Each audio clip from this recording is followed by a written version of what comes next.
नमस्कार। आज बात नई शिक्षक भर्ती की उत्तर प्रदेश में। उत्तर प्रदेश में नई शिक्षक भर्ती की बात इसलिए क्योंकि साल 2018 के बाद आज इस तारीख तक सरकार ने कोई नई शिक्षक भर्ती नहीं निकाली है। और तब से लेकर यानी साल 2018 से लेकर आज इस वक्त जब मैं आपसे बात कर रहा हूं, 15 लाख से ज्यादा युवा ये प्राथमिक शिक्षक बनने की एलिजिबिलिटी यानी कि अहर्ता हासिल कर चुके हैं, डीएलएड करके, डिप्लोमा इन एलिमेंट्री एजुकेशन करके। अब ये युवा क्या करेंगे? आखिर सरकारी भर्ती क्यों नहीं निकाल रही है? इस नई शिक्षक भर्ती को निकालने में सरकार को दिक्कत क्या है? समस्या कहां पे आ रही है? क्या सरकार नई शिक्षक भर्ती देना ही नहीं चाहती, या सरकार के सामने कोई और आर्थिक चुनौती है? सवाल यह भी उठता है कि क्या नई शिक्षक भर्ती की जरूरत ही नहीं है?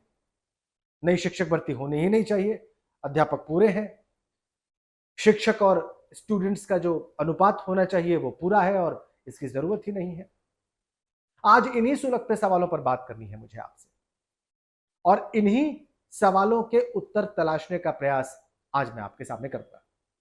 इस उम्मीद पे रोज चिराग जलाते हैं, शेर है, इस उम्मीद पे रोज चिराग जलाते हैं, आने वाले बरसों बाद भी आते हैं। ज़ेहरा निगाह का शेर है, और ज़ेहरा ने इस शेर में जो बात लिखी है वो दरअसल लाखों युवाओं के मन में चल रही बात है। उम्मीद के चिराग ही तो जला रहे हैं ये युवा लगभग 7 सालों से, क्योंकि 7 सालों से कोई नई भर्ती आई नहीं। आयोग ने प्राथमिक शिक्षक भर्ती तो छोड़िए, शिक्षा सेवा चयन आयोग ने कोई भर्ती नहीं निकाली है। और ये बड़ी समस्या है, बड़ी चुनौती है, क्योंकि इस बीच में बेरोजगार शिक्षक भर्ती की तलाश वाले युवाओं की तादाद बढ़ी है। उनको उनके सवालों का जवाब नहीं मिल रहा सरकार की तरफ से। आपको याद होगा कि गए जून में, इसी जून में जो अभी गया है, इसमें युवाओं ने शिक्षा सेवा चयन आयोग के प्रयाग के दफ्तर के सामने धरना दिया था, लंबा धरना था, और उस धरने ने काफी सुर्खियां बटोरी थी, और उसके बाद उनको आश्वासन मिला कि जल्द कुछ किया जाएगा, लेकिन हुआ तो अभी कुछ भी नहीं है। सवाल जवाब जारी है, युवाओं के सवाल, बेरोजगारों के सवाल वहीं के वहीं है। अब सोचिए, जिन्होंने 2019 में या 2020 में या 18 में डीएलएड कर लिया, या उसके बाद कोई और डिग्री ले ली और उन्हें नौकरी नहीं मिली, तो वो क्या करेंगे? या तो वो इंतजार करेंगे, या फिर कोई और काम थाम लेंगे, कोई और रास्ता चुन लेंगे जीविकोपार्जन करने का, क्योंकि उनकी उम्र बढ़ रही है, उनकी जिम्मेदारियां बढ़ रही हैं। और कोई भी संवेदनशील व्यक्ति, कोई भी जिम्मेदार युवा अपनी पारिवारिक जिम्मेदारियों से कैसे मुंह मोड़ सकता है? न जाने क्यों ये बात व्यवस्था नहीं समझ रही, न जाने क्यों ये बात वो लोग नहीं समझ रहे जिन्हें उनके लिए भर्ती निकालनी है, जिन्हें उनके लिए रोजगार खड़ा करना है। तो धरने के बाद युवाओं को आश्वासन मिला कि शिक्षक भर्ती निकाली जाएगी। शिक्षक भर्ती तो नहीं निकली, लेकिन एक बात की घोषणा हुई। घोषणा यह थी कि 4 सालों के अंतराल के बाद अगले साल की शुरुआत में यूपी टीईटी की परीक्षा होगी, टीचर्स एलिजिबिलिटी टेस्ट की, जनवरी में। अब अगला साल चुनावी है, चूंकि 2027 में उत्तर प्रदेश में विधानसभा के चुनाव होने हैं, इसलिए बहुत सारे जो युवा हैं, अभ्यर्थी हैं, उनका यह मानना है कि ये जो घोषणा की गई है टीईटी की, ये दरअसल एक चुनावी घोषणा है, और ये सब कार्यक्रम पूरा होते होते चुनाव बहुत नजदीक आ जाएंगे, और फिर सरकार इसी बात को लेकर, इसी बात को एक उपलब्धि के तौर पर लेकर लोगों के बीच में जाएगी। लेकिन कुछ दिलचस्प गणित आप समझ लीजिए। सवाल गणित से जुड़ा हुआ यह है कि क्या शिक्षक और स्टूडेंट का अनुपात समानुपात बराबर है? सरकार कहती है हां बराबर है, लेकिन रोचक बात यह है कि इसको बराबर बताने में वो जिनको शिक्षक मानती है वो है उत्तर प्रदेश के शिक्षा मित्र और अनुदेशक। लेकिन जब उन्हीं शिक्षा मित्रों और अनुदेशकों की बात दूसरी जगहों पर होती है, या उनका मानदेय बढ़ाने की बात होती है, उनको रेगुलर करने की बात होती है, तो सरकार कहती है कि वो तो प्रॉपर तरीके से शिक्षक बने ही नहीं हैं, इसलिए हम उनको मानदेय बढ़ा के नहीं दे सकते, उनको बढ़ी हुई तनख्वाह नहीं दे सकते। वही सरकार जो अनुपात समानुपात को बराबर दिखाने में शिक्षा मित्रों को अध्यापक मानती है, तनख्वाह बढ़ाने के मामले में उन्हें अध्यापक मानने से इनकार कर देती है। यह है यहां पर व्यवस्था और सरकार का डबल स्टैंडर्ड। यहां पर आपको कुछ बहुत ही महत्वपूर्ण आंकड़े में देने जा रहा हूं, अब आप देखिए और समझिए इस बात को। हर साल लगभग 12,000 अध्यापक, प्राथमिक स्कूलों के अध्यापक रिटायर हो जाते हैं। 2018 से भर्ती नहीं आई है, हर साल 12,000 रिटायर हो जाते हैं। तो इस हिसाब से 2025 तक बिना भर्ती किए 84,000 अध्यापक रिटायर हो गए।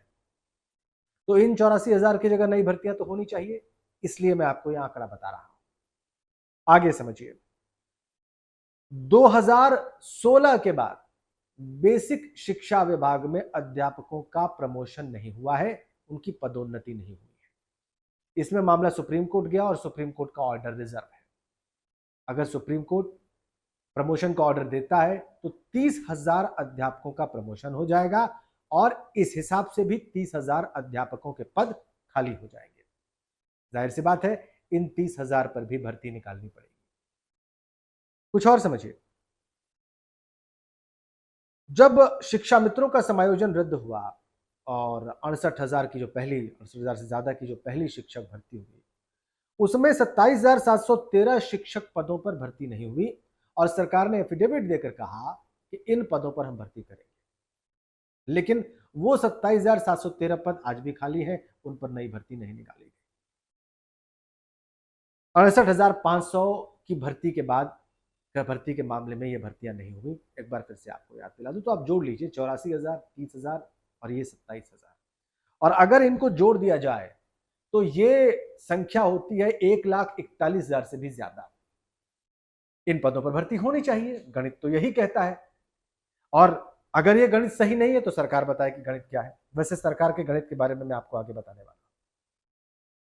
एक और हलफनामा सरकार की ओर से कोर्ट में दिया गया है, एक फैक्ट मैं आपको और बता रहा हूं, और इसमें 51,000 से ज्यादा पदों पर भर्ती करने की बात सरकार ने अपने हलफनामे में, अपने एफिडेविट में कोर्ट को कही है। यानी वो 51,000 भी बाकी है। और अगर ऐसे देखा जाए तो ये 1,90,000 से ज्यादा भर्तियां पेंडिंग है प्राथमिक शिक्षकों की, और शिक्षकों की बात तो मैं आगे करूंगा, बाद में करूंगा।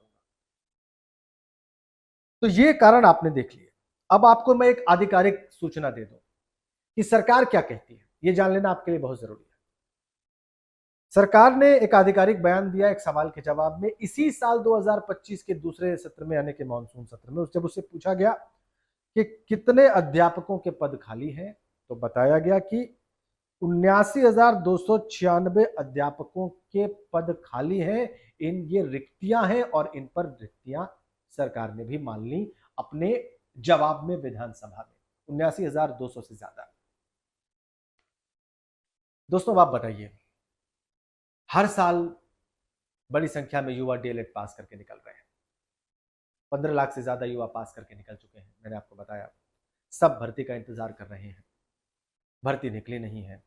बेरोजगारों की मानसिक स्थिति का जरा आप अंदाजा लगाइए, जरा आप उनके पारिवारिक हालात, उनकी सामाजिक स्थिति के बारे में सोचिए, जो नौकरी के लिए भटक रहे हैं इस उम्मीद में कि भर्ती निकलेगी, उस भर्ती को वो भरेंगे, अपनी योग्यता भी, उसकी परीक्षा भी हो जाएगी, और अगर वो अच्छे रहे तो उनको नौकरी भी मिल जाएगी। लेकिन ऐसा हुआ नहीं है। आप खुद मुझे बताइए कि क्या ऐसा होना चाहिए। आप खुद सोचकर बताइए कि क्या भर्तियां प्राथमिक शिक्षकों की तत्काल नहीं निकलनी चाहिए। कमेंट करके जरूर बताइएगा। कोशिश करिएगा कि ये बात जो मैंने आपसे की है अभी प्राथमिक शिक्षक भर्ती पर, ये ज्यादा से ज्यादा लोगों तक पहुंचे, और ये प्लेटफॉर्म भी आप जिम्मेदारी उठाकर ज्यादा से ज्यादा लोगों तक पहुंचाएं। Thank you.